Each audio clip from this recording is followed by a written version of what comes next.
ಅಧ್ಯಾಯ 7 ಶುರು ಮಾಡೋಣ. ನಾನು ನನ್ನ ಕಿರಿಯ ತಮ್ಮನ ಮದುವೆಯ ವಿಚಾರವನ್ನು ಇನ್ನಷ್ಟು ಬೆಳೆಯಿಸಿದ್ದಾದರೆ ಇಷ್ಟೆಲ್ಲ ಹೇಳಿದ್ದು ಅದಕ್ಕಾಗಿಯೇ ಇರಬಹುದು ಎಂಬ ಅನುಮಾನ ಯಾರಿಗಾದರೂ ಬಂದಿತ್ತು. ಆದುದರಿಂದ ಮದುವೆ ಮುಗಿಯಿತು, ಚಂದವಾಗಿಯೇ ನಡೆಯಿತು ಎಂದು ಹೇಳುವ ಆಸೆ ನನಗೆ. ಹಾಗೆ ಚುಟುಕಾಗಿ ಹೇಳಿ ಮುಗಿಸಿದರೂ ಕಷ್ಟವೇ. ನನ್ನ ಹೆಂಡತಿ ಸೀತೆಗೆ ಅಸಮಾಧಾನವಾದಿತ್ತು. ಮದುವೆಯಲ್ಲಿ ಅವಳ ಪಾತ್ರ ದೊಡ್ಡದಿತ್ತು. ಅವಳು ಒಂದಿಷ್ಟು ಹೆಚ್ಚಾಗಿಯೇ ಮೆರೆದಳು, ಸಂತೋಷಪಟ್ಟಳು. ಅದೆಲ್ಲ ಸರಿಯೇ. ಪ್ರಕೃತ ನನಗೆ ಮುಖ್ಯವಾಗಿ ಕಾಣಿಸುವ ಸಂಗತಿ ಎಂದರೆ ನನ್ನ ಸಂಶೋಧನೆಗೆ ತಾತ್ಕಾಲಕ್ಕೆ ವಿಘ್ನ ಬಂದದ್ದು. ಅದರಲ್ಲಿಯೇ ಇನ್ನೊಂದು ಸಮಾಧಾನವೆಂದರೆ ಬಹಳ ದಿನಗಳಿಂದಲೂ ಊರನ್ನು ಬಿಡದ ನಮ್ಮ ಅಜ್ಜಿ ಕೊಲ್ಲೂರಿಗೆ ಹೋಗಿ ಆ ಮದುವೆಗೆ ಸಾಕ್ಷಿಯಾದದ್ದು, ಅನಂತರಾಯರ ಅಪೇಕ್ಷೆಯನ್ನು ಪೂರೈಸಿದ್ದು. ಮನೆಯಿಂದ ಸ್ವಲ್ಪ ದೂರ ಒರಟು ದಾರಿಯಲ್ಲಿ ನಡೆದು ಹೋಗಿ ಮುಂದೊಂದು ರೋಟನ್ನು ಸೇರಿ ಬಳಿಕ ರಾಜರಸ್ತೆಯಲ್ಲಿ ಕೊಲ್ಲೂರಿಗೆ ಹೋದೆವು.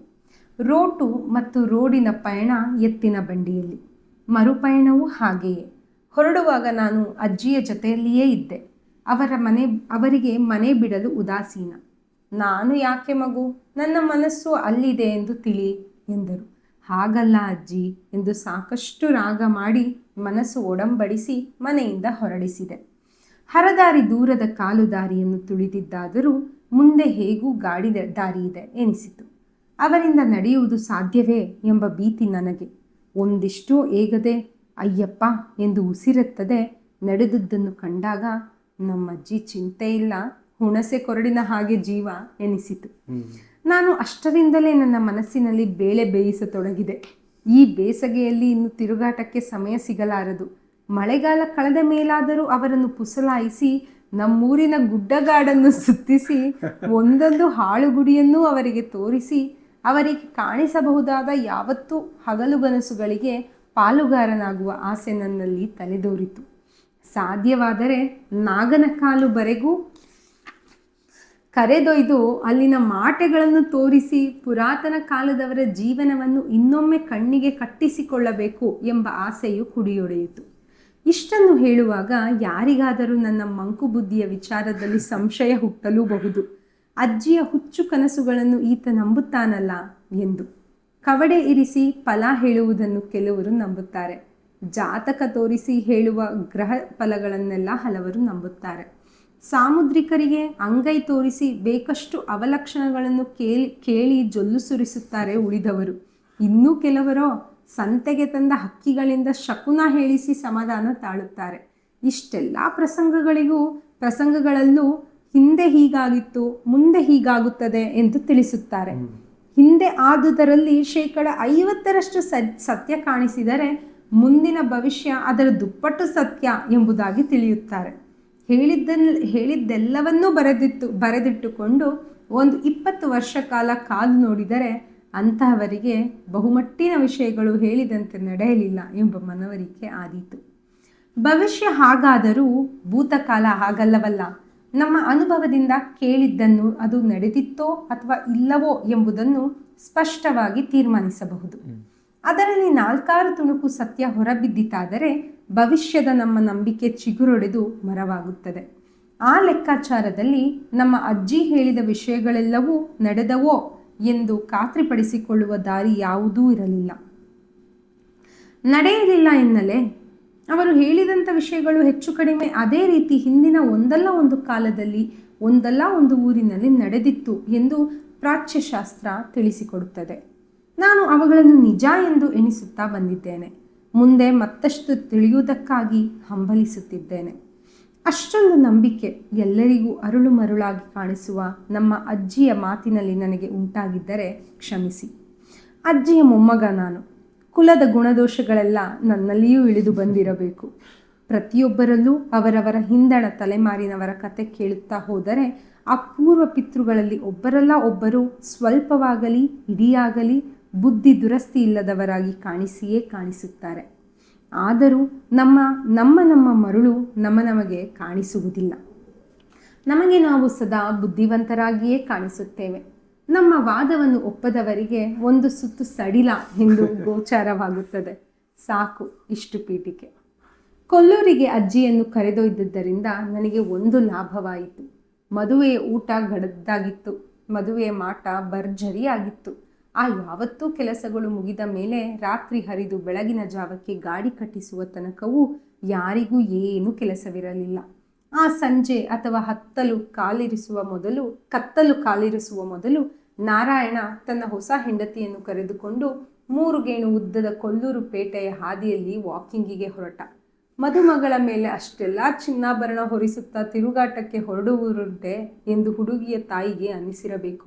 ನನ್ನ ಸೀತೆಗೆ ಈ ಹೊಸ ತಂಗಿ ಇಂಗ್ಲಿಷ್ ಕಲಿತ ಮಾತ್ರಕ್ಕೆ ಇಷ್ಟು ನಾಚಿಕೆ ಬಿಟ್ಟು ವಾಕಿಂಗಿಗೆ ಹೊರಟಳಲ್ಲ ಎಂದು ಅನಿಸಿರಬಹುದು. ನಮ್ಮಿಬ್ಬರು ಮಕ್ಕಳು ಎಲ್ಲೋ ಚಿಲ್ಲಾಪಿಲ್ಲಿಯಾಗಿದ್ದವು. ನಾನು ಅವರ ಸಮಯ ಕಾದು ಅಜ್ಜಿಯ ಸಮೀಪಕ್ಕೆ ಹೋದೆ. ದೇವಸ್ಥಾನದ ಹೊರಚಾವಡಿಯಲ್ಲಿ ಕುಳಿತು ಮಾತನಾಡಲು ಬಲು ಪಸಂದ ಎಂದು ಪ್ರೇರೇಪಿಸಿದೆ.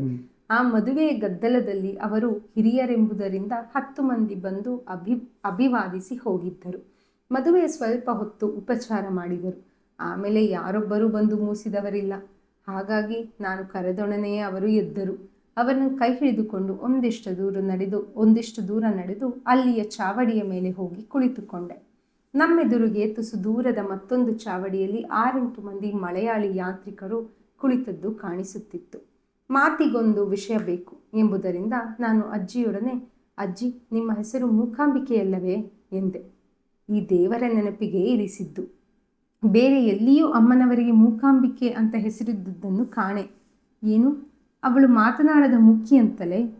ಅಮ್ಮನವರು ಅಂದರೆ ದುರ್ಗೆ, ಕಾಳಿ, ಚಂಡಿ, ಚಾಮುಂಡಿ ಎಂದು ಯಾವಾವೂ ನೆನಪು ಹುಟ್ಟುತ್ತದೆ. ಅವಳು ಉಗ್ರ ದೇವತೆಯಲ್ಲವೇ? ನಾವು ಎಣಿಸಿದ ರೂಪ ಅವಳಿಗೆ. ಚಂಡಿ, ಕಾಳಿ, ದುರ್ಗೆ ಅಂದರೆ ಉಗ್ರ ದೇವತೆ, ದುಷ್ಟರನ್ನು ನಾಶ ಮಾಡುವವಳು ಅವಳು ಅಂತ. ಮಹಿಷಾಸುರ ಮರ್ದಿನಿ ಎಂದರೂ ಅವಳೇ. ಹಿಂದೆ ಮಹಿಷ ಎಂಬ ರಾಕ್ಷಸನನ್ನು ಕೊಂದಳಂತೆ. ಹಾಗೆಯೇ ಇವಳು ಮೂಕಾಸುರನನ್ನು ಕೊಂದಳು ಅಂತ. ಹಾಗೆಂದರೆ ಇವಳೇ ಮೂಕಿಯಲ್ಲ.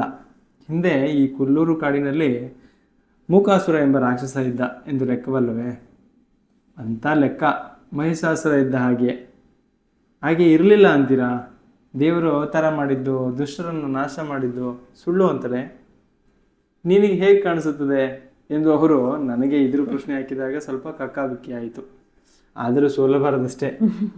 ನನಗೆ ತಿಳಿಯದ ವಿಚಾರ ಹಿಂದಿಂದ ಹೇಳುತ್ತಾ ಬಂದಿದ್ದಾರೆ, ಜನ ನಂಬುತ್ತಾ ಬಂದಿದ್ದಾರೆ. ನಾನು ಎಲ್ಲರ ಹಾಗೆ ಇರಬಹುದು ಎಂದುಕೊಂಡಿದ್ದೇನೆ. ದುಷ್ಟರು ಹೆಚ್ಚಿದಾಗ ಯಾರಾದರೂ ಒಬ್ಬರು ಬಂದು ಸಂಹರಿಸಲೇಬೇಕಲ್ಲ. ಮತ್ಸ್ಯ, ಕೂರ್ಮ, ವರಾಹ, ರಾಮ, ಕೃಷ್ಣ ಹಾಗೆಲ್ಲ ಸಾಲು ಎತ್ತಿದನಲ್ಲ ವಿಷ್ಣು ಅವತಾರಗಳನ್ನು. ಹಾಗೆಯೇ ಶಿವನೂ ಎತ್ತಿರಬೇಕು, ಪಾರ್ವತಿಯೂ ಎತ್ತಿರಬೇಕು ಎಂದೆ. ಏನೋ ಅಪ್ಪ, ನನಗೆ ಅದು ಒಂದಕ್ಕೂ ಅರ್ಥ ಕಾಣುವುದಿಲ್ಲ. ಅಂದರೆ ಈ ಎಲ್ಲ ಅವತಾರಕ್ಕೆ ಯಾಕೆ? ದುಷ್ಟರ ನಾಶಕ್ಕೆ ದೇವರು ಅವತಾರಗಳನ್ನು ಎತ್ತಬೇಕೆ? ಒಂದು ಮರ ದೊಡ್ಡದೋ ಎಲೆಯೋ? ಮರ ಒಂದು ಎಲೆ ಉದುರಿಸ್ಕೊಳ್ಳೋದಕ್ಕೆ ಮರಕ್ಕೆ ಮರವೇ ಕುಣಿದಾಡುಗಳನ್ನು ಕಂಡಿದ್ದೀಯಾ? ಅಲ್ಲದೆ ಹೋದರೂ ನೋಡು ಮಗು, ಈ ಪಾಟಿ ಅವತಾರ ಯಾಕೆ ಅನ್ನುತ್ತೇನೆ. ಅವನಿಗೆ ಬೇರೆ ಕೆಲಸವೇ ಇಲ್ಲವೆಂತಲೇ. ದೇವರು ಎಷ್ಟು ಮಂದಿ ಇದ್ದಾನಾದರೆ ಲೋಕಕ್ಕೆಲ್ಲ ಒಬ್ಬ ಸಾಲದೋ? ಒಬ್ಬನೇ ದೇವರು ಇರುವುದು. ಆದರೂ ವಿಪ್ರರು ಬಹುದಾ ವದಂತಿ ಎನ್ನುತ್ತಾರಲ್ಲ. ವಿಪ್ರರು ಅಂದುಕೊಳ್ಳಲಿ, ಬಾಧಕವಿಲ್ಲ. ಜನ ಏನು ಅನ್ನಲಿ. ಒಬ್ಬ ದೇವರು ಅವತಾರವೆನ್ನೆತ್ತುವುದೇ ಮಸ್ತಾಯಿತು. ಅದನ್ನು ಬಿಟ್ಟು ವಿಷ್ಣು ಅವತಾರ ಹೊರಡಿಸುವುದೇ, ಶಿವನೂ ಹೊರಡಿಸುವುದೇ, ದುರ್ಗೆಯೂ ಹೊರಡಿಸುವುದೇ. ಪುಣ್ಯಕ್ಕೆ ಬ್ರಹ್ಮನಿಂದ ಹೆಚ್ಚು ಗಲಾಟೆ ಇಲ್ಲ. ಈ ಲೆಕ್ಕಾಚಾರದಲ್ಲಿ ನಮ್ಮ ತಲೆಗೆ ಬಂದಷ್ಟು ದೇವರು ತಲೆಗೆ ಇಳಿಸಿದಷ್ಟು ಅವತಾರಗಳು ಎಂದಾಗುತ್ತದೆ. ಮತ್ತು ನೋಡು, ಅವನೇ ಹುಟ್ಟಿಸಿದಂಥ ಒಂದು ಹುಳುವನ್ನು ಕೊಲ್ಲಲಿಕ್ಕೆ ಒಂದು ಅವತಾರ ಬೇಕೋ? ಎಷ್ಟು ಕೆಟ್ಟ ಮನುಷ್ಯನೇ ಇರಲಿ, ಅವನ ರಾಕ್ಷಸನೇ ಇರಲಿ, ದೇವರ ಮುಂದೆ ಒಂದು ಹುಳು, ಅದಕ್ಕಿಂತಲೂ ಕಡಿಮೆ. ಆ ಹುಳುವನ್ನು ಕೊಲ್ಲುವುದಕ್ಕೆ ಅವತಾರವೇ. ರಾವಣನನ್ನು ಕೊಲ್ಲುವುದಕ್ಕೆ ರಾಮನ ಅವತಾರ ಎಂದಿಟ್ಕೋ. ದುಷ್ಟರ ಉಪದ್ರ ಶುರುವಾಯಿತು ಎಂದು ದೂರು ಬಂದಿದ್ದು ಯಾವಾಗ? ಇವನು ದಶರಥರಾಯನ ಹೊಟ್ಟೆಯಲ್ಲಿ ಹುಟ್ಟಿ 16-18 ವರ್ಷ ಕಾಲ ಬೆಳೆದು ಮತ್ತು 14 ವರ್ಷ ಕಾಲ ವನವಾಸ ಮಾಡಿ ರಾವಣನನ್ನು ಕೊಲ್ಲುತ್ತಾನೆ. ರಾವಣನ ದುಷ್ಟತನ ಹೆಚ್ಚಾಯಿತು ಎಂದು ದೂರು ಕೊಟ್ಟರೆ ತಟ್ಟನೆ ಹೊರಟ, ಕೊಂದ, ಬಂದ. 32 ವರ್ಷ ಕಾಲ ಸಿಕ್ಕಿದ ಅನ್ಯಾಯ ಮಾಡಲಿಕ್ಕೆ ಅವನಿಗೆ ಪುರುಸೊತ್ತು ಕೊಡಬೇಕೆ? ಅಲ್ಲಿಯವರೆಗೆ ಅವನನ್ನು ನಂಬಿದ ಶಿಷ್ಯರ ಗತಿ ಏನು? ಇದಂತೂ ನನ್ನ ಬುದ್ಧಿಗೆ ಯಥಾರ್ಥದ್ದಾಗಿ ಕಾಣಿಸುತ್ತದೆ. ಅಲ್ಲದೆ ಮಗು, ಅವನು ಯಾರನ್ನು ನಾಶ ಮಾಡಲಿಕ್ಕಾದರೂ ಈ ಮನುಷ್ಯ ರೂಪವನ್ನು ಮತ್ತೊಂದನ್ನು ತಾಳಬೇಕು ಯಾಕೆ? ಒಂದು ಸಿಡಿಲನ್ನು ಎರಗಿದರೆ ಬೇಕಾದ್ದನ್ನು ಸುಡಬಹುದು, ಅದಕ್ಕೆ ಅವತಾರದ ನಾಟಕ ಬೇಕು.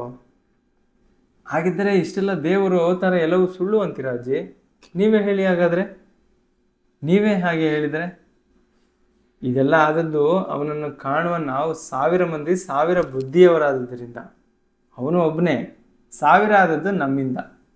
1000 ಜನಗಳ ಕಣ್ಣು ಕಂಡ ಮಾತ್ರಕ್ಕೇನೆ ಒಂದು ಆಕಾಶ 1000 ಆಗುತ್ತದೆಯೇ? ಅಷ್ಟೇ ಹುಚ್ಚು ಇದು. ನಾನು ಅಜ್ಜಿಯ ವಾದವನ್ನು ಕೇಳಿ ಬೆರಗಾದೆ. ಈ ಅಜ್ಜಿ ಹಳೆಯ ನಂಬಿಕೆಗಳನ್ನು ನಾವು ಅಷ್ಟು ಸುಲಭದಲ್ಲಿ ಹೊತ್ತು ಬಂದವರಲ್ಲ ಎನಿಸಿತು. ಹಾಗಾಗಿ ಅವರ ವಿಷಯದಲ್ಲಿ ನಮ್ಮ ಮನೆಯವರು, ನಮ್ಮ ಊರವರು ತಲೆ ಕೆಟ್ಟವರು, ಪಿಸಾಚಿ ಹಿಡಿದವರು ಅಂತ ತಿಳಿದಿದ್ರೆ ಆಶ್ಚರ್ಯವೇನಲ್ಲ ಎನಿಸಿತ್ತು ನನಗೆ.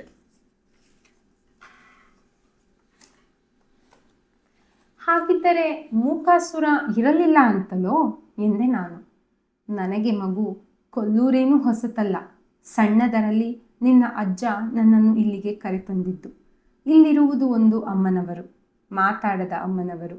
ನೀನು ಹಗಲಲ್ಲಿ ದೇವರ ಮೂರ್ತಿಯನ್ನು ಕಂಡಿದ್ದೀಯಲ್ಲ, ಅದು ಹಿಂದಕ್ಕೆ ಇಲ್ಲಿ ಇದ್ದಿರಲಿಲ್ಲ. ಬಹಳ ಕಾಲದ ಮೇಲೆ ಯಾರೋ ತಂದು ನೆಟ್ಟಿದ್ದು. ಇಲ್ಲೊಂದು ಸಣ್ಣ ಗುಡಿ ಇದ್ದ ಹಾಗೆ ನನ್ನ ಕಣ್ಣಿಗೆ ಈಗಲೂ ಕಾಣಿಸುತ್ತದೆ. ಅದರೊಳಗೆ ಯಾವುದೋ ಒಂದು ಸಣ್ಣ ಹೆಣ್ಣು ಕಲ್ಲು ಬೊಂಬೆ ಇತ್ತು. ಅದನ್ನೇ ಅಮ್ಮ ಅಮ್ಮ ಎಂದು ಕರೆದರು 4 ಸುತ್ತಿನ ಜನ. ಅದಾದರೂ ನಿಜವೇ? ಯಾವುದಂತೀಯಾ? ದೇವರು ಬರೀ ಅಮ್ಮ ಆದದ್ದು? ಇರಲಿ, ಈಗ ದೇವರು ಗಂಡೋ ಹೆಣ್ಣೋ? ದೇವರು ಏನೂ ಆಗಲಿಲ್ಲ.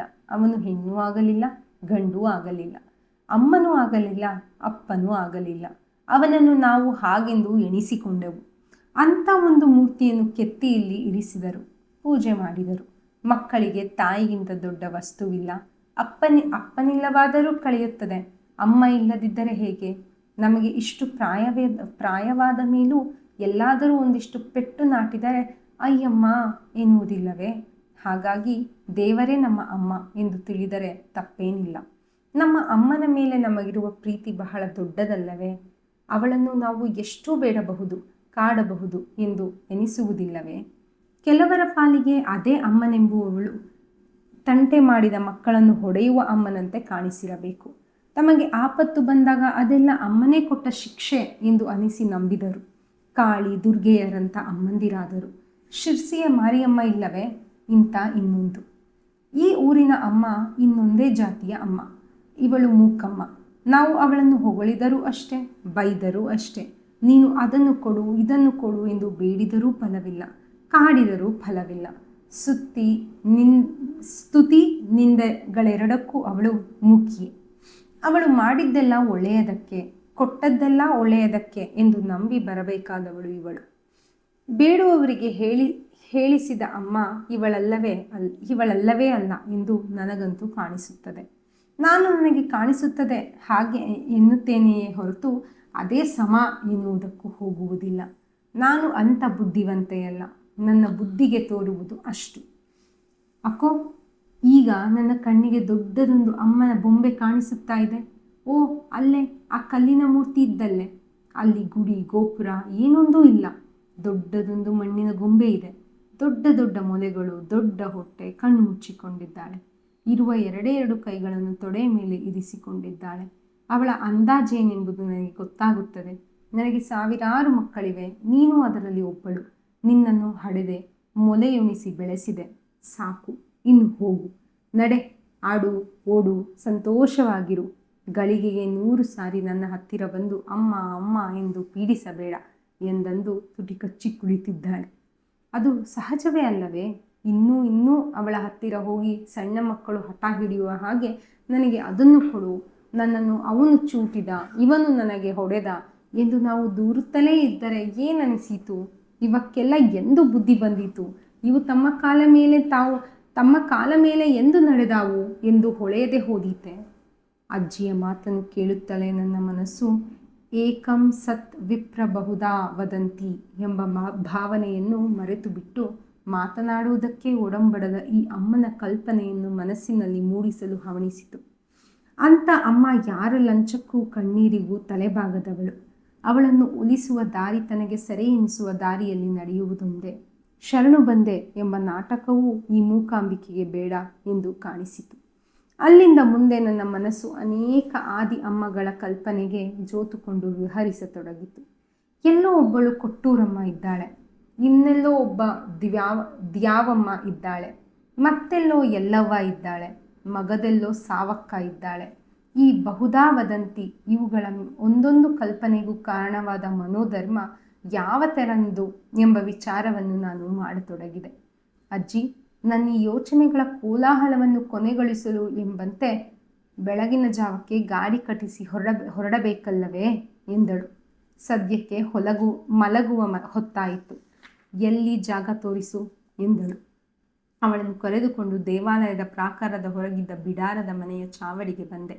ನಮ್ಮವರೆಲ್ಲರೂ ಅಲ್ಲಿ ಮಲಗಿ ನಿದ್ದೆ ಹೋಗಿದ್ದರು. ಅಜ್ಜಿ ಅಂಗಳದಲ್ಲೊಂದು ಕಡೆ ಮಲಗಿಕೊಂಡರು. ನಾನು ಮತ್ತೊಂದು ಕಡೆ ವಿರಮಿಸಿದೆ.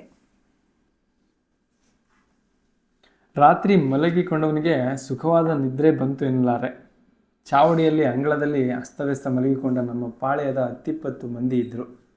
ಕೆಲವರು ಬರಿಯ ನೆಲದಲ್ಲೇ ಮಲಗಿದ್ರು. ಅವರೆಲ್ಲರೂ ಹಾಸಿಗೆಯನ್ನು ಹಿಡಿದೊಡನೆ ನಿದ್ದೆ ತಟ್ಟುವ ಪುಣ್ಯ ಪುರುಷರು. ಸಾಮಾನ್ಯವಾಗಿ ನನಗೆ ಅಂಥ ಪುಣ್ಯವಿದೆ. ಆದರೆ ಒಮ್ಮೊಮ್ಮೆ ನಿದ್ದೆ ಹತ್ತದೆ, ಪೇಚಾಡುವುದೂ ಉಂಟು. ಇವತ್ತು ನಾನಾಗಿ ಅಜ್ಜಿಯೊಡನೆ ಅಷ್ಟೆಲ್ಲ ಅಧಿಕ ಪ್ರಸಂಗಕ್ಕೆ ಹೋಗುವುದರಿಂದ ಮಲಗಿದೊಡನೆ ನಿದ್ದೆ ಬರುವುದಾದರೂ ಹೇಗೆ? ನನ್ನ ಆಚೆ ಈಚೆಯಿಂದ ನಾನಾ ಧ್ವನಿಗಳು, ಹಂದಿಯ ಗುಟುರು, ಕುದುರೆಯ ಕೆನೆತ, ನಾಯಿಯ ಬೊಳುಗರೆ ಮತ್ತು ವಿಚಿತ್ರ ರೀತಿಯ ಉಸಿರಾಟದ ಧ್ವನಿಗಳಿದ್ವು. ಮಲಗಿದ ತುಸು ಹೊತ್ತಿನಲ್ಲಿ ಚಾವಡಿಯಿಂದ ಕಿಟ್ಟಣ್ಣ, ಅಪ್ಪಯ್ಯ ನಾನು ಬರುತ್ತೇನೆ ಎಂದ ಧ್ವನಿಯು ಕೇಳಿಸಿತು. ಅದು ನಿದ್ದೆಯಲ್ಲೇ. ಪ್ರಾಯಶಃ ಅವನು ಮಲಗುವ ಹೊತ್ತಿಗೆ ಅಪ್ಪಯ್ಯ ಎಲ್ಲಿ ಕಣ್ಮರೆಯಾದರು ಎಂದು ತಾಯಿಯನ್ನು ಕಾಡಿರಬೇಕು. ಅವಳು ಅವನ ಬೆನ್ನಿಗೆ ಬರೆ ಎಳೆದು ಜೊತೆಯಲ್ಲಿ ಮಲಗಿಸಿಕೊಂಡಿರಬೇಕು. ಅದರಿಂದ ಅವನ ನಿದ್ದೆಯು ಸ್ವಪ್ನಬಾಧಿತವಾಯಿತು. ಅದರಿಂದ ನಾನು ಸುಖವಾಗಿ ಮಲಗಿ ನಿದ್ದೆ ಹೋಗುವ ವಿಚಾರ ಹೇಗೆ ಸಾಧ್ಯ? ಮಲಗಿದ್ದೇ ತಡ ಕಣ್ಣೆದುರಿಗೆ ಭಾರೀ ದೊಡ್ಡ ಒಂದು ರಾಕ್ಷಸ ಜೀವ ಬಂದು ನಿಂದಂತೆ ಕಾಣಿಸ್ತು. ಕೈಯಲ್ಲೊಂದು ಗುದಿಗೆ, ಕಣ್ಣಲ್ಲಿ ಕೆಂಡ. ಗುಡಿಗಾರರ ಚಿತ್ರದಲ್ಲಿರುವ ಹಾಗೆ ಎದೆಯ ತನಕವೂ ಚಾಚುವ ನಾಲಿಗೆ, ದಶ ದಿಕ್ಕುಗಳಿಗೆ ಚೆದರಿ ಹಾರಾಡುವ ತಲೆಗೂದಲಿನ ಘೋರ ರೂಪ. ಆತ ನನ್ನ ಎದುರಿಗೆ ಬಂದು ನಿಂತ. ಚೂರೇ ಚೂರು ಮಾತನಾಡಲಿಲ್ಲ. ಹೆದರಿ ಕಂಗಾಲಾದ ನಾನೇ ಅವನನ್ನು ಮಾತನಾಡಿಸಬೇಕಾಯಿತು. ಯಾರು ನೀನು? ಇಲ್ಲಿ ಯಾತಕ್ಕೆ ಬಂದೆ ಎಂದು ಕೇಳಿದೆ. ಮೊದಲಿನ ಪ್ರಶ್ನೆಗೆ ಉತ್ತರ ಸಿಗಲಿಲ್ಲ. ಎರಡನೆಯದಕ್ಕೆ ಉತ್ತರವೆಂಬಂತೆ ಕೈಯ ಕೊಂತವನ್ನು ಮೇಲಕ್ಕೆ ಎತ್ತಿದ್ದನೆ. ಇನ್ನೇನು ನನ್ನ ತಲೆಯ ಮೇಲೆ ಅದೀಗ ಎರಗುತ್ತದೆ ಎನಿಸಿತು. ಆದರೂ ಧೈರ್ಯ ತಂದುಕೊಂಡು, ಕೊಲ್ಲುವುದಾದರೆ ಕೊಲ್ಲು ಮಾರಾಯ, ನೀನು ಯಾರು ಎಂದಾದರೂ ಹೇಳು, ಆಮೇಲೆ ಕೊಲ್ಲು. ನಾನು ಮೂಡಿರುನವ, ಹೆಸರು ಸುಬ್ರಾಯ ಎಂದು. ಒಂದು ಲಗ್ನಕ್ಕೆ ಬಂದಿದ್ದೆ. ನನ್ನ ತಮ್ಮ ನಾರಾಯಣನಿಗೆ ಮದುವೆ ಇತ್ತು. ಆ ಮದುವೆ ಆಯಿತು. ನಿನಗೆ ಇದು ಇಷ್ಟವಿಲ್ಲ ಎಂಬ ಹಾಗೆ ಕಾಣಿಸುತ್ತದೆ ನೋಡು. ಈಗ ಅವರೊಬ್ಬರಿಗೂ ಎಚ್ಚರವಿಲ್ಲ. ನಿದ್ದೆ ಮಾಡಿದವರನ್ನು ಕೊಲ್ಲುವುದರಲ್ಲಿ ನ್ಯಾಯವಿಲ್ಲ. ನನಗೆ ಎಚ್ಚರವಿದೆ. ಕೊಂದು ಒಂದು ಪುರುಷಾರ್ಥ ಗಳಿಸು ಎಂದೆ. ಅವನ ತುಟಿಗಳಿಂದ ನಗು ಹೊರಸೂಸಿತು. ಅವನಿಗೆ ನನ್ನ ವಾದ ಸರಣಿ ಚಮತ್ಕಾರಿಕವಾಗಿ ಕಾಣಿಸಿರಬೇಕು. ನಾನು ಅಷ್ಟಕ್ಕೆ ಬಿಡದೆ, ಯಾರು ನೀನು ಅಂತ ಹೇಳಲೇ ಇಲ್ಲವಲ್ಲ ಎಂದೆ. ಅವನು ಕೊಂತವನ್ನು ತಿರುಗಿಸಿ ಅದರ ತುದಿಯನ್ನು ನೆಲದ ಮೇಲೆ ಊರಿ ನಿಂತ. ಮತ್ತೆ ಮಾತಿಲ್ಲ. ಇದು ಒಳ್ಳೆಯ ತಮಾಷೆ ಆಯಿತಲ್ಲ. ಇವನ ಈ ಕೊಂತಾಭಿನಯದಿಂದ ನಾನು ಏನೆಂದು ತಿಳಿದುಕೊಳ್ಳಿ. ಆದರೂ ನನ್ನ ಬುದ್ಧಿಯನ್ನು ಹರಿಯಗೊಳಿಸಿ, ಓ ಇದೇ ಊರಿನವ ಎಂದು ಹೇಳುವುದು ನೀನು ಎಂದೆ. ಇನ್ನೊಂದು ನಗು ಬಂದಿತ್ತು ಅವನ ಮೂತಿಯಿಂದ. ಇದೇ ಊರು ಎಂದರೆ ಕೊಲ್ಲೂರಾಯಿತಷ್ಟೆ. ಇವನು ಸಹ ಕೊಲ್ಲೂರಿನವನು ಎಂದ ಹಾಗಾಯಿತು. ಅವನು ಮಾತನಾಡದಿದ್ದುದನ್ನು ನೆನೆದರೆ ಇವನು ಆ ಸುಟ್ಟ ಮೂಕಾಸುರ ಇದ್ದರೂ ಇದ್ದಾನು. ಮಾತನಾಡದೆ ಕೊಂತವನ್ನು ಕೆಳಕ್ಕೆ ಮೇಲಕ್ಕೆ ಮಾಡುತ್ತಿದ್ದಾನೆ. ಹಾಗಿದ್ದರೆ ಮೂಕಾಸುರ ಬದುಕಿದ್ದಾನೆ ಎಂದಂತಾಯಿತು. ಮೂಕಾಂಬಿಕೆ ಕೊಂದದ್ದು ಯಾರನ್ನು ಎಂಬ ಪ್ರಶ್ನೆ ಹುಟ್ಟುತ್ತದೆ. ಅಜ್ಜಿ ಹೇಳಿದ ಕತೆ ನಿಜವೇ? ಇವನು ನಿಜವೇ? ಮೂಕಾಗಿರುವುದು ಅಂಬಿಕೆಯೋ ಅಥವಾ ಅಸುರನೋ ಎಂದು ಯೋಚನೆ ಮಾಡುವಾಗ ಬಂದ ಆಸಾಮಿ ನಾಪತ್ತೆ. ಅವನು ಅಲ್ಲಿಲ್ಲ ಎಂಬುದು ಖಾತ್ರಿ ಆಯಿತು. ಆತ ನಾನು ಈ ಊರಿನವನು ಎಂದದ್ದು ನಿಜವಷ್ಟೇ. ಕೊಲ್ಲೂರಿನವ ಅವನು. ಅಥವಾ ಅದರ ಅರ್ಥ ಇಲ್ಲಿಗೆ ಬಂದವರನ್ನು ಈ ಊರಿನವ ಕೊಲ್ಲುತ್ತಾನೆಂದೆ. ಎಲ್ಲಾದರೂ ಒಂದು ಊರಿಗೆ ಅಂತ ಹೆಸರು ಬರುವುದು ಶಕ್ಯವೇ? ಎಲ್ಲ ಊರುಗಳಲ್ಲೂ ಜನ ಸಾಯುತ್ತಾರೆ. ಸಾವೂರು ಅಂತ ಊರಿಗೆ ಹೆಸರುಟ್ಟಿದ್ದರೂ ಆಶ್ಚರ್ಯವಿಲ್ಲ. ಇದು ಹಾಗಲ್ಲ, ಕೊಲ್ಲೂರು. ಪ್ರಾಯಶಃ ಬಹಳ ಹಿಂದಕ್ಕೆ ಇಲ್ಲಿ ಇದ್ದ ಕಳ್ಳಕಾಕರು ದಾರಿಗರನ್ನು ಕೊಲ್ಲುತ್ತಿದ್ದರಿಂದ ಆ ಹೆಸರು ಬಂದಿರಬೇಕು. ಆಮೇಲೆ ಯಾರೋ ಎದುರಿ ಇಲ್ಲಿ ಮೂಕಾಂಬಿಕೆಯ ಗುಡಿಯನ್ನು ಕಟ್ಟಿದರು. ಆಮೇಲೆ ಆ ದೇವರಿಗೆ ಎದುರಿ ಜನರನ್ನು ಕೊಲ್ಲುವುದು ನಿಂತಿತು. ಹಳೆಯ ಹೆಸರು ಮಾತ್ರ ಇಂದಿನ ತನಕೂ ಅಂಟಿಕೊಂಡು ಬಂದಿರಬೇಕು ಅನಿಸಿತು. ಅಲ್ಲಿಂದ ಮೂಕಾಂಬಿಕೆಯ ನೆನಪಾಯಿತು. ದುರ್ಗೆಯ ಹಲವಾರು ಹೆಸರುಗಳು ನನ್ನ ನೆನಪಿಗೆ ಬರತೊಡಗಿದವು. ಅವಳಿಗೆ 64 ಅವತಾರಗಳಿವೆಯಷ್ಟೇ. ಅಂಥ ಅವತಾರಗಳ ಕಲ್ಪನೆಯಾಗಲಿ ಹೆಸರಾಗಲಿ ನೆನಪಿಗೆ ಬರಲಿಲ್ಲ. ನಾನು ಓದಿಕೊಂಡಂಥ ಕಥೆಗಳು 1 2. ಹೀಗಾಗಿ ಮತ್ತು ಮುಂದಕ್ಕೆ ನನ್ನ ವಿಚಾರ ಸರಣಿ ಹರಿಯಲಿಲ್ಲ. ನನ್ನ ಸಮೀಪದಲ್ಲಿ ಮಲಗಿದ್ದವರೊಬ್ಬರು ತಮ್ಮ ಜೊತೆಯಲ್ಲಿದ್ದವರನ್ನು ಬಡಿದು ಎಚ್ಚರಗೊಳಿಸಿದಾಗ ನಾನು ಎದ್ದೆ. ಉಳಿದವರೆಲ್ಲರೂ ಅನುಸರಿಸಿ ಎದ್ದರು. ಗಾಡಿಗಳನ್ನು ಕಟ್ಟಿಸಿ ಬಂದ ದಿಬ್ಬಣ ಹೊರಡಿಸಿ ಪಯಣ ತೊಡಗಿದವು. ನಡೆಯಲಾರದವರು ಬಂಡಿಯಲ್ಲಿ ಕುಳಿತರು. ಬೆಳಗಾದ ಜಾವ ಹೊತ್ತಿಗೆ ನಾವು ನಮ್ಮ ಮೂಡೂರು ಮನೆಯನ್ನು ಸೇರಿದೆವು. ಮುಂದಿನ 2 ದಿವಸಗಳ ಕಾಲ ನಮ್ಮ ಮನೆ ಮದುವೆಯ ಗದ್ದಲದಿಂದ ತುಂಬಿಕೊಂಡಿತ್ತು. ನಮ್ಮ ಜೊತೆಯಲ್ಲಿ ಬೀಗರು ಬಂದಿದ್ದರು. ಊರಿಗೆ ಬಂದ ಅವರನ್ನು ಒಂದು ಬಿಡಾರದ ಮನೆಗೆ ಮುಟ್ಟಿಸಿ ನಾವು ನಮ್ಮ ಮನೆಯಲ್ಲಿ ಮದುಮಕ್ಕಳ ಗೃಹ ಪ್ರವೇಶ ಉತ್ಸವ ನೆರವೇರಿಸಿದೆವು. ಅದರ ಮರುದಿನ ಆರತಿ ಅಕ್ಷತೆಯ ಸಮಾರಂಭವೂ ನಡೆಯಿತು. ಅವೆಲ್ಲ ಕೆಲಸಗಳು ಚೆನ್ನಾಗಿಯೇ ನಡೆದಿದ್ದವು. 1-2 ವಿಷಯಗಳಲ್ಲಿ ಸ್ವಲ್ಪ ಮಟ್ಟಿಗೆ ಅಸಮಾಧಾನ ಬಂದಿತ್ತು. ಅದರಲ್ಲೊಂದು ನನ್ನ ಸೀತೆಗೆ ಮದುಮಗಳ ವಿಷಯದಲ್ಲೇ ಬಂದ ಅಸಮಾಧಾನ. ಏಕೆ ಅದನ್ನು ಬಚ್ಚಿಡದೆ ಅವಳೊಡನೆ ಆಕೆ ಅದನ್ನು ಬಚ್ಚಿಡದೆ ಅವಳೊಡನೆ, ನೋಡು, ಒಂದು 4 ದಿವಸ ಈ ಊರನ್ನು ಬಿಡುವ ತನಕ ನಿನ್ನ ಗಂಡನೊಡನೆ ಎಲ್ಲರ ಎದುರಿನಲ್ಲೂ ಕಿಚಿಪಿಚಿ ಮಾತನಾಡಬೇಡ. ಈ ಊರ ಜನ ಅದನ್ನು ಕಂಡು ಏನು ಲಜ್ಜೆಗೇಡಿ ಹುಡುಗಿ ಎಂದಾರು ಎಂದಳಂತೆ. ಅವಳು ಅದಕ್ಕೆ, ಅದೆಲ್ಲ ನಿಮ್ಮ ಕಾಲಕ್ಕಾಯಿತು ಎಂದಳಂತೆ. ಅಲ್ಲಿಂದ ಸೀತೆಯ ಮನಸ್ಸು ತಿರುಗಿತೆ. ಈ ಓದಿದ ಹರಕುಬಾಯಿ ಹೆಣ್ಣನ್ನು ನಾರಾಯಣ ಲಗ್ನವಾದದ್ದು ಮೂರ್ಖತನ ಎಂದು ಅನಿಸತೊಡಗಿತು. ಅದಕ್ಕೆ ಕಾರಣವೂ ಇದೆ. ಸೀತೆ ಮದುವೆಯಾಗಿ ನಮ್ಮ ಮನೆಗೆ ಬಂದು 1 ವರ್ಷದ ತನಕವೂ ತುಟಿಗಳ ಎಡೆಯಲ್ಲಿ ಕಡ್ಡಿ ಹಾಕಿದರೂ ಪಿಟ್ಟೆಂದವಳಲ್ಲ.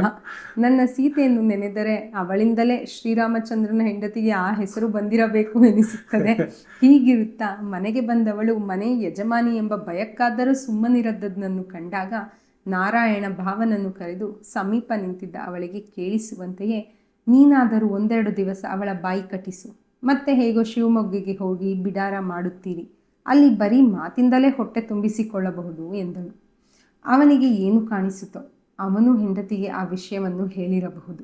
ಅನಂತರ ಅವಳು ಮಾತನಾಡುವುದು ಕಡಿಮೆಯಾಗಲಿಲ್ಲವಾದರೂ ನಾರಾಯಣ ಅವಳಿಗೆ ಹಸ್ತಾಭಿನಯದಿಂದ ಉತ್ತರ ಕೊಡತೊಡಗಿದ. ರಜೆ ಮುಗಿಯುತ್ತಲೇ ಅವರಿಬ್ಬರು ಶಿವಮೊಗ್ಗಕ್ಕೆ ಹೊರಟು ಹೋದ ಮೇಲೆ ಸೀತೆ ತನ್ನ ಪರಾಭವವನ್ನು ಕುರಿತು ನನ್ನೊಡನೆ ನೋವನ್ನು ತೋಡಿಕೊಂಡದ್ದುಂಟು. ನನಗೆ ಹೀಗೆಂದು ಕಾಣುತ್ತದೆ. ಓ ದೇವರೇ, ಅವರಿಬ್ಬರಿಗೂ ಶಿವಮೊಗ್ಗೆಯಲ್ಲಿ 1 ವರ್ಷದಿಂದಲೂ ದೋಸ್ತಿ ಇದ್ದಿರಬೇಕು.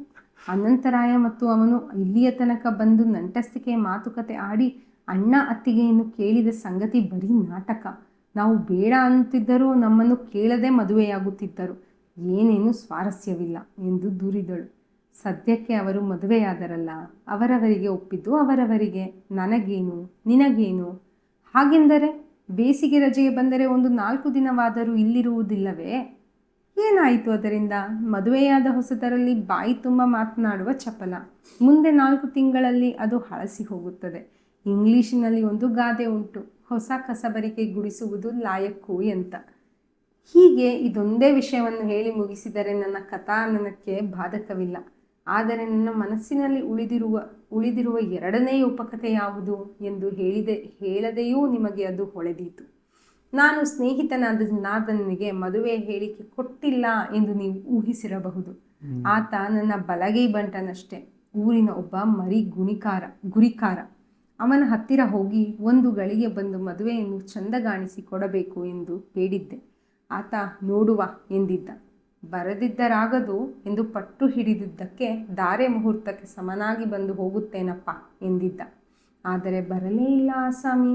ಅಂದರೆ ಅವನಿಗೆ ಬರುವ ಧೈರ್ಯವಿರಲಿಲ್ಲ. ನಮ್ಮ ಬೀಗರ ಮುಖವನ್ನು ಕಾಣುವ ಧೈರ್ಯವೇ ಅವನಿಗಿರಲಿಲ್ಲ. ಮದುಮಗಳ ಅಕ್ಕ ಮತ್ತು ಅನಂತರಾಯ ಅವರಿಬ್ಬರ ಮುಖವನ್ನು ನೋಡುವುದು ಹೇಗೆ? ಶಿವಮೊಗ್ಗೆಯಲ್ಲಿ ಅವರ ಮನೆಗೆ ಹೋದಾಗ ಅವಳ ಕೈಯಿಂದ 4 ಜಾಂಗೀರು ಬಡಿಸಿಕೊಂಡು ಆತ ತಿಂದಿರಲಿಲ್ಲವೇ? ಆ ಮರುಳು ಹುಡುಗಿ ಅಷ್ಟಕ್ಕೆ ತನ್ನನ್ನು ಆತ ಮೆಚ್ಚಿದ್ದಾನೆ ಎಂದು ತಿಳಿದುಕೊಂಡಿರಲೂಬಹುದು. ಆಮೇಲೆ ನಮ್ಮ ಸ್ವಂತ ಮನೆಯಲ್ಲಿಯೇ ಆರತಿ ಅಕ್ಷತೆ ನಡೆಯುವಾಗ ಇನ್ನೊಂದು ಹೇಳಿಕೆಯನ್ನು ಮಾಡಿ ಬರಬೇಕಷ್ಟೆ. ಊರಿನ 100 ಮಂದಿಗೆ ನಾನು ಊಟ ಹಾಕಬೇಕು. 1 ನಿಮಿಷ, 1 ಪೇಜ್ ಮಿಸ್ ಮಾಡೋದು. ಇಲ್ಲ ಹಾಂ, ಸರಿ.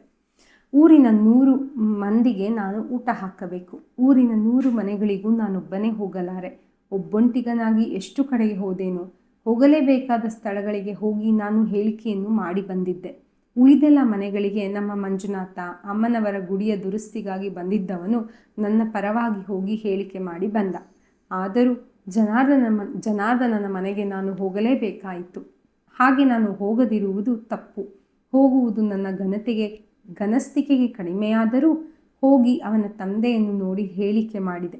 ನೀವು ಯಾರೂ ಬರಲಿಲ್ಲ ಮದುವೆಗೆ ಎಂದು ದೂರಿದೆ. ಅವರು, ಅದು ನಮ್ಮ ಮಾಣಿ ಬಿಟ್ಟು ಬಂದ ಸಂಬಂಧವಲ್ಲವೇ ಎಂದು ಉದ್ಗರಿಸಿದರು. ನಿಮ್ಮ ಮಗ ಎಲ್ಲಿ ಎಂದು ಕೇಳಿದೆ. ಇವತ್ತು ಬೆಳಗ್ಗಷ್ಟೇ ವಂಡಸೆಗೆ ಹೋದ. ಅವನು ಅಲ್ಲಿಂದ ದೋಣಿಯಲ್ಲಿ ಕುಂದಾಪುರಕ್ಕೆ ಹೋಗಿ ಮತ್ತೆಲ್ಲಿಗೋ ಹೋಗುತ್ತಾನಂತೆ ಎಂದೆಂದು ಅವರು ಅವನನ್ನಷ್ಟು ದೂರಿದರು. ವಿಷಯ ಹೇಗೇ ಇರಲಿ, ನನ್ನ ಮಿತ್ರನಾದ ಜನಾರ್ದನನು ಮದುವೆ ಮತ್ತು ಆರತಿ ಅಕ್ಷತೆಗಳಿಗೆರಡನ್ನೂ ತಪ್ಪಿಸಿಕೊಂಡದ್ದು ನನಗೆ ತೀರಾ ಅತೃಪ್ತಿಯ ವಿಷಯವಾಗಿತ್ತು. ಹೀಗೆ ಸಂಭವಿಸಿದ 2 ಅತೃಪ್ತಿಯ ವಿಷಯಗಳನ್ನು ಬಿಟ್ಟುದಾದರೆ ಮತ್ತೆಲ್ಲವೂ ಸಾಂಗವಾಗಿಯೇ ನಡೆಯಿತು.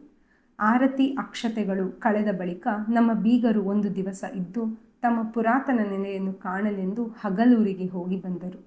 ಅವರೊಡನೆ ನಾರಾಯಣನೂ ಹೋಗಿದ್ದ. ಅವರು ಯಾರೂ ಇಲ್ಲದ ವೇಳೆಯಲ್ಲಿ ನನ್ನ ನಾದಿನಿ ಅಶ್ವತ್ಥದ ಕಟ್ಟೆಯಲ್ಲಿ ಕುಳಿತ ನನ್ನ ಅಜ್ಜಿಯನ್ನು ಬಾಯಿ ತುಂಬ ಮಾತನಾಡಿಸುತ್ತಿದ್ದುದನ್ನು ಕಂಡಾಗ ನನಗೆ ಆಶ್ಚರ್ಯವೂ ಆಯಿತು, ಸಂತೋಷವೂ ಆಯಿತು. ಅದರಿಂದ ಸೀತೆಗೆ ಏನು ಅನಿಸಿತೋ ಹೇಳಲಾರೆ. ನನಗೆ ಅದರಿಂದ ಮತ್ಸರವಾದದ್ದು ನಿಜವೇ. ಅವರೆಲ್ಲರೂ ಬೇಗನೆ ಶಿವಮೊಗ್ಗಗೆ ಮರಳುತ್ತಿದ್ದರೆ ನಾನು ಅದೇ ಕಟ್ಟೆಯಲ್ಲಿ ಕುಳಿತು ಇನ್ನೂ ಬಾಕಿ ಉಳಿದ ಆ ಒಂದು ಎಲುಬಿನ ಚೂರನ್ನು ಅಜ್ಜಿಗೆ ತೋರಿಸಿ ಪ್ರಶ್ನೆ ಕೇಳಬಹುದಿತ್ತು ಎಂದು ನನಗೆ ಅನಿಸಿದ್ದುಂಟು. ಆದರೆ ಅದು ಎಲುಬಿನ ಚೂರಾದ್ದರಿಂದ ಇನ್ನೂ ಧೈರ್ಯ ಬಾರದೆ ಸುಮ್ಮನಿದ್ದೆ. ಅತ್ತ ನಮ್ಮ ಹೊಸ ನಂಟರಾದ ಅನಂತರಾಯ ನಮ್ಮ ಅಜ್ಜಿ ಅಂಥವರು ಇಂಥವರು, ಅವರಿಂದಲೇ ಈ ಲಗ್ನ ಕಾರ್ಯ ನಡೆಯಬೇಕು ಎಂದು ಹಂಬಲಿಸಿದವರು ಮದುವೆಯ ಮನೆಯಲ್ಲಿ ಅಜ್ಜಿಯನ್ನು ಉಪಚರಿಸಿದ್ದನ್ನು ಮಾತ್ರ ನಾನು ಕಾಣೆ. ಮೂಡೂರಿಗೆ ಮರಳಿನ ಮೇಲೆಯೂ ಮಾತನಾಡಿದ್ದನ್ನು ಕಾಣೆ. ಅದಕ್ಕೆಲ್ಲ ಸಾಕಷ್ಟು ಸಮಯ ಸಂದರ್ಭಗಳು ಸಿಗಲಿಲ್ಲವೆನ್ನಿ. ಆದರೆ ಶಿವಮೊಗ್ಗಕ್ಕೆ ಹೊರಡುವಾಗ ಮಾತ್ರ ಅವರು, ಅಜ್ಜಮ್ಮ ನಾವು ಹೋಗಿ ಬರುತ್ತೇವೆ, ಆಶೀರ್ವಾದವಿರಲಿ ಎಂಬುದನ್ನು ಕಂಡಿದ್ದೆ. ಅವರು ಮಾತಿಲ್ಲದೆ ನಕ್ಕರು. ಇವರು ಅಷ್ಟನ್ನು ಮಾಡಲಿಲ್ಲ. ಆಗ ನನಗೆ ಅನಿಸಿತು, ಈ ಅನಂತರಾಯರು ನಮ್ಮ ಅಜ್ಜಿಯನ್ನು ಅಟ್ಟಕ್ಕೇರಿಸಿದ ಕಾರಣವೆಂದರೆ ನನಗೆ ಅವರ ವಿಷಯದಲ್ಲಿ ಹೆಚ್ಚಿನ ಗೌರವವಿತ್ತು ಎಂಬುದರಿಂದ. ಅವರನ್ನು ತಾವು ಉಬ್ಬಿಸಿ ಮಾತನಾಡಿದರೆ ನಾನು ಬಗಲಿಗೆ ಬಿದ್ದಂತೆಯೇ ಎಂದು ಲೆಕ್ಕವಷ್ಟೇ. ನಿಜದ ಸಂಗತಿ ಹಾಗಿದ್ದರೂ ಕೂಡ ಅವರು ಆ ರೀತಿ ನನ್ನ ಹೆಡ್ಡುತನದ ಲಾಭವನ್ನು ಪಡೆಯಬಾರದಿತ್ತು ಅನಿಸ್ತು. ಬಹಳ ದಿನಗಳ ತನಕವೂ ಉಳಿದ ಈ ವಿಷಯದ ಸಂದಿಗ್ಧ ನಿವಾರಣೆಯಾದದ್ದು ಅನಂತರವೇ. ನಮ್ಮ ನಾರಾಯಣನು ಹೆಂಡತಿಯನ್ನು ಕರೆದುಕೊಂಡು ಶಿವಮೊಗ್ಗಕ್ಕೆ ಹೊರಟು ಹೋದ ಮೇಲೆಯೇ. ಅದರ ಮೇಲೆ ಸೀತೆಗೆ ತನ್ನ ಯಜಮಾನಿಕೆ ತನಗೆ ವಾಪಸ್ಸು ಸಿಕ್ಕಿತು ಎನಿಸಿದ್ದು. ಅಲ್ಲಿಯ ತನಕವೂ ಇದು ನಾರಾಯಣ ಮತ್ತು ಅವಳ ಮನೆ, ನನ್ನದು ನಿಮ್ಮದು ಅಲ್ಲ ಅಂತಲೇ ಅನಿಸಿತು ಎಂದಳು ಅವಳು ಬಾಯಿ ಬಿಟ್ಟು. ನಾನೆಂದೆ, ನೀನು ದೊಡ್ಡವಳು. ಈಗಿನ ಕಾಲದ ಓದಿದ ಮಕ್ಕಳೆಂದರೆ ಹಾಗೆಯೇ. ಅವು ಬೆಳೆದದ್ದು ಪೇಟೆಯಲ್ಲಿ ಇರುತ್ತವೆ, ಗಂಡು ಬೀರುಗಳ ಹಾಗೆ. ಅವಕ್ಕೆ ಮಾತು ಹೆಚ್ಚು, ಅಳುಕು ಕಡಿಮೆ. ನಿನ್ನ ಹಾಗೆ ಅವಳು ಹಳ್ಳಿಯಲ್ಲಿಯೇ ಹುಟ್ಟಿ ಇಲ್ಲೇ ಬೆಳೆದವರಂತೆ ತನ್ನ ನಾಲಿಗೆ ಬಾಯಿಯೊಳಗಿರಿಸಿಕೊಂಡಿರಲು ಕಲಿತವಳಲ್ಲ ಎಂಬ ಸಮಾಧಾನವನ್ನು ಹೇಳಿದೆ. ಅದೇ ದಿನವಲ್ಲ, ಅದರ ಮರುದಿನ ಯಾತಕ್ಕೋ ಅಜ್ಜಿಯ ಪ್ರಸ್ತಾಪ ಬಂದಿತ್ತು. ಆಗ ನಾವಿಬ್ಬರೇ ಇದ್ದೆವು. ಕಿಟ್ಟು ಚಂದ್ರರು ಸ್ವಲ್ಪ ಆಚೆಗೆ ಮಲಗಿಕೊಂಡಿದ್ದರು. ನನ್ನ ಸೀತೆ, ನಿಮ್ಮ ಅಜ್ಜಿ ಚಿಂತೆ ಇಲ್ಲ ಎಂದಳು. ಏನು ಬಂತಪ್ಪ? ಬೀಗರ ಮಗನೊಂದಿಗೆ ಅವರು ಮಾತಾಡಿದ್ದನ್ನು ಕೇಳಿ ನನಗೆ ತೀರಾ ದಿಗಿಲಾಯಿತು. ಯಾರೊಡನೆ ಯಾರು ಮಾತಾಡಿದ್ದು? ನಿಮ್ಮ ಅಜ್ಜಿ ಬೀಗರ ಮಗ ಅನಂತಯ್ಯನ ಹತ್ರ. ಇವರು ಸಂಧಿಸಿದ್ದನ್ನು ಕಾಣೆ. ಇಲ್ಲಪ್ಪ, ನಾನಾಗ ಆಚೆ ಕೋಣೆಯಲ್ಲಿದ್ದೆ. ಅವರು ಅಜ್ಜಮ್ಮನನ್ನು ಮಾತನಾಡಿಸಲಿಕ್ಕೆ ಮಾತಾಡಿಸಿದ್ರು. ಒಂದು ವಿಷಯದಲ್ಲಿ ನಿಮ್ಮ ಅಜ್ಜಿ ಇಸುಕಿ ಹೇಳಿದ್ರು. ಅದಕ್ಕೆ ತಲೆ ಇಲ್ಲ ಬುಡವಿಲ್ಲ. ಅಂದರೆ ಒಂದು ಲೆಕ್ಕಕ್ಕೆ ಸಮ, ಇನ್ನೊಂದು ಲೆಕ್ಕಕ್ಕೆ ತಪ್ಪು. ವಿಷಯ ಏನೆಂದು ಹೇಳು. ಅವರು ಬಂದು ಅಜ್ಜಿ ಹತ್ರ ಕುಳಿತರು. ನೀವು ಬಂದು ಮದುವೆ ನಡೆಸಿಕೊಡುತ್ತೆಂಬುದು ತುಂಬ ಚೆನ್ನಾಯಿತು ಎಂದರು. ಇವರು ಅಷ್ಟಕ್ಕೆ ಒಂದು ನಮೂನೆಯಾದರು. ನಾ ಬಂದೆ, ಮೊಮ್ಮಗ ಹೇಳಿದ ಅಂತ. ನಡೆಸುವುದು ಗಿಡಿಸುವುದು ತ್ರಾಣವಿದ್ದವರು. ಅದು ನಾನಲ್ಲ, ನನ್ನದೇನು ಮುದುಕಿ ಸಂಭ್ರಮ ಎಂದರು. ಆಮೇಲೆ ಇವರು ಏನೇನೋ ಸುಖ ದುಃಖ ಹೇಳಿದರು. ಇವರು ಮೆಲ್ಲಗೆ, ಅನಂತಯ್ಯ ಅಂತಲ್ವೇ ನಿನ್ನ ಹೆಸರು? ಎಷ್ಟು ಮಂದಿ ಅಣ್ಣ ತಮ್ಮಂದರು ನೀವು ಎಂದು ಕೇಳಿದ್ದಕ್ಕೆ ಅವರು, ಮೊದಲವ ನಾನು, ಅನಂತರ ಒಬ್ಬ ತಮ್ಮ, ಆಮೇಲೆ 2 ತಂಗಿಯರು, ಅದರ ಮೇಲೆ ಮತ್ತಿಬ್ಬರು ತಮ್ಮಂದಿರು ಎಂದ ನೆನಪು. ಹಾಗಿದ್ದರೆ ನೀನೇ ಹಿರಿಯವ, ನೀನಿನ್ನೂ ಮದುವೆ ಆಗಿಲ್ಲ. ಎಲ್ಲ ಯೋಚನೆ ಬಿಟ್ಟು ಮೊದಲು ನೀನೊಂದು ಮದುವೆ ಆಗು. ತಂಗಿಯರಿಗೆ ಆಗಬೇಕಾದದ್ದು ಸಹಜವೇ, ನಿನ್ನದಾಗಬೇಕಾದದ್ದು ಒಳ್ಳೆಯದೇ. ಯಾಕೆ ಹಾಗೆ ಹೇಳುತ್ತೀರಿ ಎಂದು ಕೇಳಿದ್ರು. ಯಾಕೆ ಅನ್ನಲಿ, ಮದುವೆಯನ್ನು ಮುಂದಕ್ಕೆ ತಳ್ಳಿ ಮತ್ತೆ ಅಡ್ಡದಾರಿ ಹಿಡಿಯಬಾರದು ಎಂಬುದರಿಂದ ಹೇಳಿದೆ. ನನಗೆ ಯಾಕೋ ಮದುವೆಯ ವಿಷಯ ಪಸಂದ ಕಾಣುವುದಿಲ್ಲ. ಅದು ಪಸಂದ ಕಾಣದಿದ್ದವನು ತಂಗಿಯ ಲಗ್ನಕ್ಕೆ ಯಾಕೆ ಹೊರಟೆ? ನನ್ನ ಮಟ್ಟಿಗೆ ಬೇಡ ಮದುವೆ ಸದ್ಯಕ್ಕೆ ಅಂತಿದೆ. ನನ್ನ ನಮೂನೆ ಒಂಥರ. ಲೌಕಿಕದಲ್ಲಿ ನನಗೆ ಇಷ್ಟವೇ ಇಲ್ಲ. ಪಾರಮಾರ್ಥದ ಕಡೆಗೆ ನನ್ನ ಒಲವು ಹೆಚ್ಚು. ಮದುವೆ ಮಾಡಿಕೊಂಡ್ರೆ ಪಾರಮಾರ್ಥಕ್ಕೆ ಕೇಡು ಎಂದು ನಿನಗೆ ಯಾರು ಹೇಳಿದ್ರು? ರಾಮಕೃಷ್ಣ ಪರಮಹಂಸರು, ವಿವೇಕಾನಂದರು ಎಲ್ಲ. ಅವರು ಯಾರೋ, ನನಗವ್ರು ಗೊತ್ತಿಲ್ಲಪ್ಪ. ನನಗೆ ಗೊತ್ತಿದ್ದ ಕೆಲವರು ಮದುವೆ ಬೇಡ ಎಂಬ ನಾಟಕ ಮಾಡಿ ಒಳಗಿಂದೊಳಗೆ ಹೇಗೋ ಇದ್ದುದನ್ನು ಕಂಡಿದ್ದೇನೆ. ಪಾರಮಾರ್ಥ ಗಿರಮಾರ್ಥ ಎಂಬುದೆಲ್ಲ ಸರಿ. ಮದುವೆಯ ಮನೆಯಲ್ಲಿ ನಿನ್ನ ಓಡಾಟ ಕಂಡ ನನಗೆ ಅಂಥ ಪಾರಮಾರ್ಥ ನಿನ್ನಲ್ಲಿ ಕಾಣಿಸ್ಲಿಲ್ಲ. ಎಲ್ಲರ ಹಾಗೆಯೇ ನೀನು ಅಂತ ತಿಳಿದುಕೋ. ಅದು ಒಂದು ಮನಸ್ಸಿಗೆ ಬಂಧನ. ಹಾಗೆ ಹೆಣ್ಣು ಗಂಡಿಗೆ ಬಂಧನ ಅಂತ. ಹೌದೌದು, ನಿನ್ನ ರಾಮಕೃಷ್ಣರೇ ಮದುವೆ ಮಾಡಿಕೊಂಡ್ರು. ಹೆಣ್ಣು ಗಂಡಿಗೆ ಬಂಧನ, ಅದೇ ಪಾರಮಾರ್ಥಕ್ಕೆ ಕುಂದು ಎಂದು ನೀನು ಕಟ್ಟಿಕೊಂಡ ಆ ದೇವರಿಗೂ ಅನಿಸುತ್ತಿದ್ದರೆ ಅವನ ಸೃಷ್ಟಿಯನ್ನೇ ಮಾಡುತ್ತಿರಲಿಲ್ಲ. ಹೆಣ್ಣು ಗಂಡು ಅಂತ ಮಾಡಿದ್ದು ನೀನಲ್ಲ, ನಾನಲ್ಲ. ಈ ಲೋಕವನ್ನು ಹುಟ್ಟಿಸುವವನೇ ಹಾಗೆ ಮಾಡಿದ. ಅವನು ಹೆಡ್ಡನಿರಲಾರ, ತಪ್ಪು ಮಾಡಿರಲಾರ. ಅವನಿಗೆ ಗೊತ್ತಿದ್ದಿತ್ತು ಯಾಕೆ ಇದನ್ನೆಲ್ಲ ಮಾಡಿದೆ ಅಂತ. ಆ ದೇವರಿಗಿಂತಲೂ ನಾನು ನೀನು ಬುದ್ಧಿವಂತರಲ್ಲವಷ್ಟೇ. ಇಹದಲ್ಲಿ ಎಲ್ಲಕ್ಕಿಂತಲೂ ಸನ್ಯಾಸವೇ ಶ್ರೇಷ್ಠ, ಬ್ರಹ್ಮಚರ್ಯ ಶ್ರೇಷ್ಠ ಅನ್ನುತ್ತಾರಲ್ಲ. ಆಯಾಯ ಪ್ರಾಯಕ್ಕೆ ಅದು ಶ್ರೇಷ್ಠ. ಮದುವೆ ಮಾಡಿಕೊಂಡಿಲ್ಲ ಅಂದ ಮಾತ್ರಕ್ಕೆ ನೀನು ಬ್ರಹ್ಮಚಾರಿ ಆಗುವುದಿಲ್ಲ, ಸನ್ಯಾಸಿಯೂ ಆಗುವುದಿಲ್ಲ. ಹಗಲು ವೇಷದ ಬ್ರಹ್ಮಚಾರಿಗಳು ಸನ್ಯಾಸಿಗಳು 1000 ಮಂದಿ ಕಾಣಿಸುತ್ತಾರೆ. ಆಗಬೇಕಾದ ಪ್ರಾಯದಲ್ಲಿ ಮದುವೆ ಆಗು. ನಾಳೆ ಆಗಬೇಕು ಅಂತ ಅನಿಸಿದಾಗ ಹೆಣ್ಣು ಕೊಡುವವರು ಸಿಗದೆ ಹೋದಾರು. ನೀನೂ ಒಬ್ಬ ಅವನ ಹಾಗೆ ಆಗಬಾರದು ಎಂಬುದಕ್ಕೆ ಹೇಳಿದೆ. ನಾನು ಯಾರ ಹಾಗೆ ಆಗುವುದಿಲ್ಲ ಅಜ್ಜಿ. ನನ್ನ ಮನಸ್ಸು ನನಗೆ ಗೊತ್ತಿದೆ. ನಿನಗೆ ದೇವರು, ಪಾರಮಾರ್ಥ, ಮೋಕ್ಷಗಳ ವಿಚಾರದಲ್ಲಿ ತಿಳುವಳಿಕೆ, ಪ್ರೀತಿ ಇಲ್ಲ ಎಂದು ನಾನೆನ್ನುವುದಿಲ್ಲ. ಏನೂ ತಿಳಿದಿಲ್ಲ ಅಂತ ಹೇಳಿದ್ದು ಅಲ್ಲ. ತಮ್ಮ ಇತಿಮಿತಿ ತಿಳಿಯದಿರುವುದೇ ಹೆಚ್ಚು. ಪುರಾಣಗಳಲ್ಲಿ 10 ಋಷಿಗಳು ಸಂಸಾರವನ್ನು ಕಟ್ಟಿಕೊಂಡು ಇದ್ದ ಕತೆ ಹೇಳುತ್ತದೆ. ಅಂಥವರಿಗೆ ಮೋಕ್ಷವಿಲ್ಲ ಅಂತ ಹೇಳಿದನ್ನು ನಾನೆಲ್ಲೂ ಕಾಣೆ. ದೇವರನ್ನು ಪ್ರೀತಿ ಮಾಡುವುದಕ್ಕೆ ಸಂಸಾರ ಬಾಧಕವಲ್ಲ. ಸಂಸಾರ ನಡೆಯಿಸಲಿ ಅಂತಲೇ ಅವನು ಹೆಣ್ಣು ಗಂಡು ಎಂದು ಸೃಷ್ಟಿ ಮಾಡಿದ್ದು. ನನ್ನೊಬ್ಬನಿಂದ ಅವನ ಸಂಸಾರಕ್ಕೆ ಏನು ಧಕ್ಕೆ ಬರುತ್ತದೆ? 1000 ಮಂದಿ ಆಗಾಗ ಹುಟ್ಟುತ್ತಲೇ ಇರುತ್ತಾರೆ.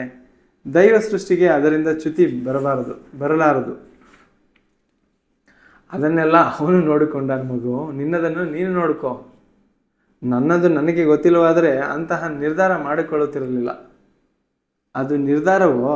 ಹಾಗಿದ್ದರೆ ಅದನ್ನು ಬಿಡಿಸಬೇಕೆಂಬ ಹಠ ನನಗಿಲ್ಲ. ನೀನು ಸಣ್ಣವನು, ಹೇಳಿದರೆ ಸ್ವಲ್ಪವಾದರೂ ತಿಳಿದೀತು ಅಂತ ಹೇಳಿದೆ. ನೀನು ಹಾಗೆ ನಿರ್ಧಾರ ಮಾಡಬೇಕಾಗುವುದು ಯಾವಾಗ ಗೊತ್ತೇ? ಹೆಣ್ಣಿನ ರೂಪ ಹಗಲು ರಾತ್ರಿಯೂ ಕನಸಿನಲ್ಲಿ ಸುಳಿದಾಡುವುದು ನಿಂತ ಮರುದಿನ.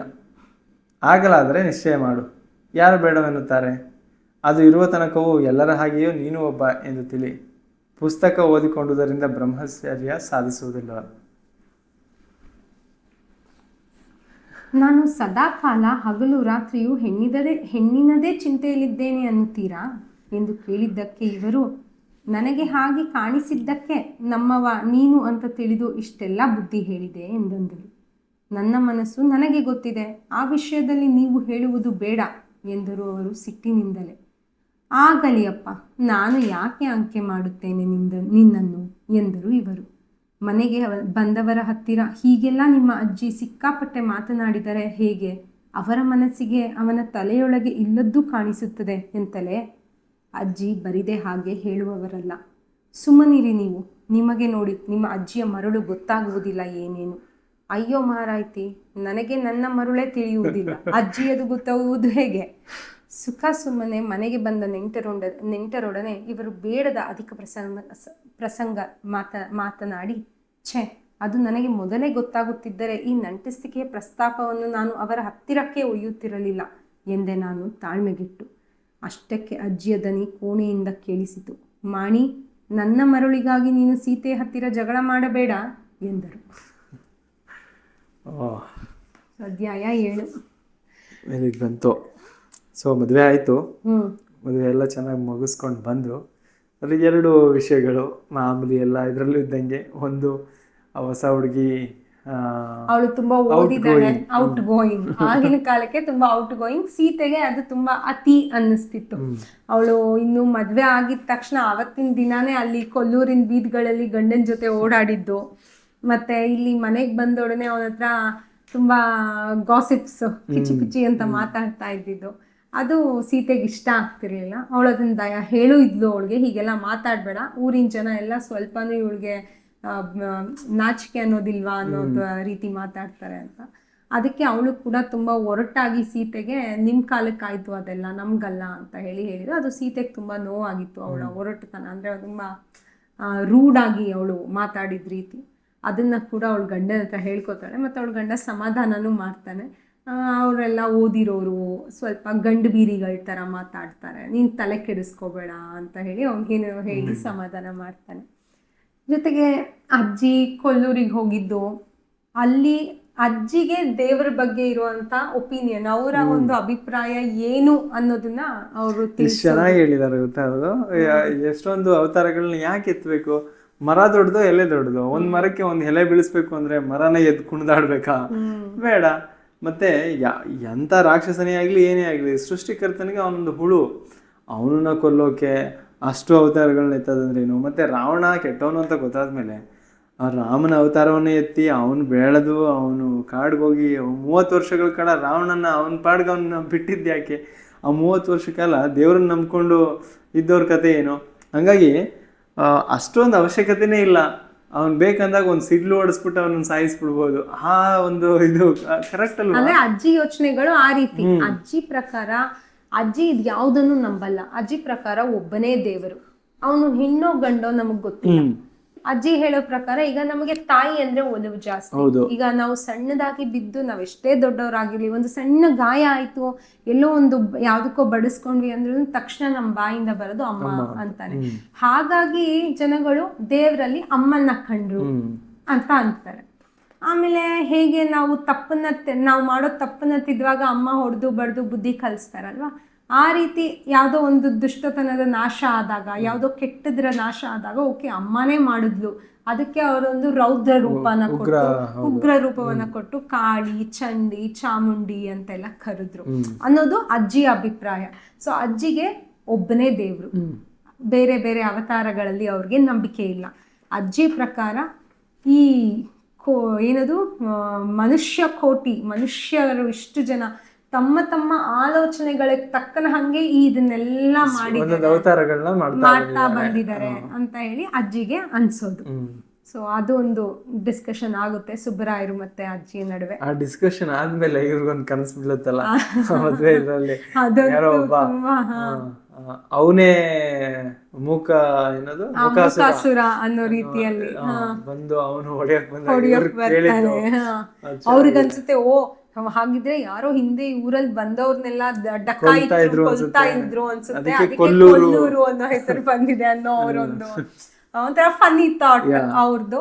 ಹಾಗೆಲ್ಲ ಆಗುತ್ತೆ. ಆಮೇಲೆ ದಿಬ್ಬಣನ ಮನೆಗೆ ಕರ್ಕೊಂಡು ಹೊರಡ್ತಾರೆ, ಅಲ್ಲಿ ಆಗುವಂಥದ್ದು. ಮತ್ತೆ ಜನಾರ್ದನ ಮದ್ವೆಗೆ ಬರ್ದೇ ಇದ್ದಿದ್ದು, ಅದಕ್ಕೆ ಅವ್ರಿಗೆ ಬೇಸರ ಆಗುತ್ತೆ. ಬಟ್ ಅವ್ರಿಗೆ ಆಗೋ ಅನ್ಸುತ್ತೆ, ಯಾಕಂದ್ರೆ ಇವನು ಅವ್ರ ಮನೆಗೆ ಹೋಗಿ ಹೆಣ್ಣು ನೋಡಿ ತಿಳಿಸ್ತೀನಿ ಅಂತ ಬಂದು ಏನು ತಿಳಿಸ್ದೆ ಅವ್ರಿಗೆ ಒಂದ್ ರೀತಿ ಬೇಜಾರ್ ಮಾಡಿರ್ತಾನೆ. ಅವನಿಗೆ ಮತ್ತೆ ಬಂದು ಅವ್ರ ಮುಖ ನೋಡೋ ಧೈರ್ಯ ಇಲ್ಲ ಅನ್ನೋ ರೀತಿಯಲ್ಲಿ.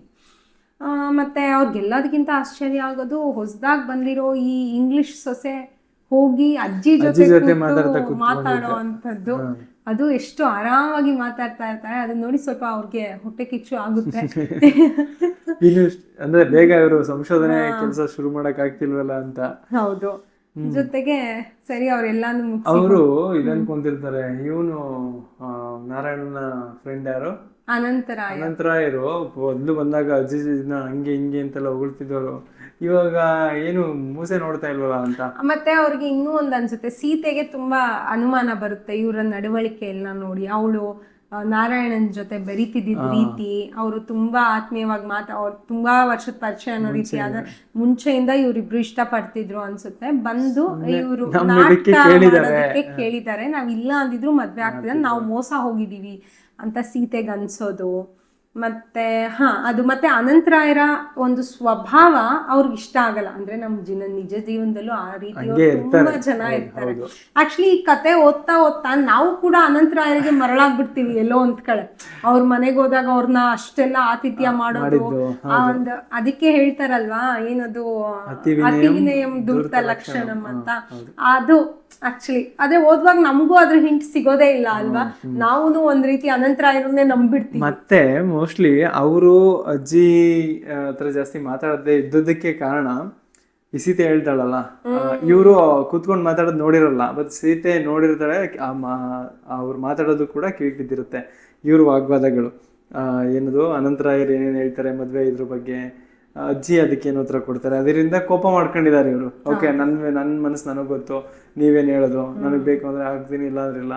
ಹಂಗಾಗಿ ಮೋಸ್ಟ್ಲಿ ಬಟ್ ಅದಕ್ಕೆ ಮುಂಚೆನೆ ಸುಬ್ರಾಯರು ಇದನ್ನೆಲ್ಲ ಗಮನಿಸಿರ್ತಾರೆ. ಇದರಲ್ಲಿ ಮದುವೆ ಓಡಾಟದಲ್ಲೂ ಅವ್ರೇನಂತ ವಿಶೇಷ ಕಾಳಜಿ ತೋರಿಸಿರ್ಲಿಲ್ಲ. ಅಜ್ಜಿಯವರೇ ಮುಂದೆ ನಿಂತೆಲ್ಲ ಮಾಡ್ಬೇಕು ಅಂತೆಲ್ಲಾ ಹೇಳಿದ್ದು, ಅವರು ದೊಡ್ಡವರು, ಅವ್ರು ಬಂದು ಆಶೀರ್ವದಿಸ್ಬೇಕು ಅಂತ ಹೇಳಿದ್ದು. ಆದ್ರೆ ಅಲ್ಲಿ ನೋಡಿದ್ರೆ ಕೊಲ್ಲೂರಲ್ಲಿ ಅವ್ರ ಮಾತು ಸಹ ಆಡ್ಸಲ್ಲ ಅವರು. ಅಂದ್ರೆ ಅವ್ರಿಗೆ ಯಾವ್ದೇ ರೀತಿಯಾದ ಉಪಚಾರ ಆಗ್ಲಿ ಒಂದು ಗೌರವ ಆಗ್ಲಿ ಸಲ್ಸಲ್ಲ ಅನ್ನೋದು ಸುಬ್ರಾಯರ್ಗೆ ಇದೆಲ್ಲ ತೋರಿಕೆ.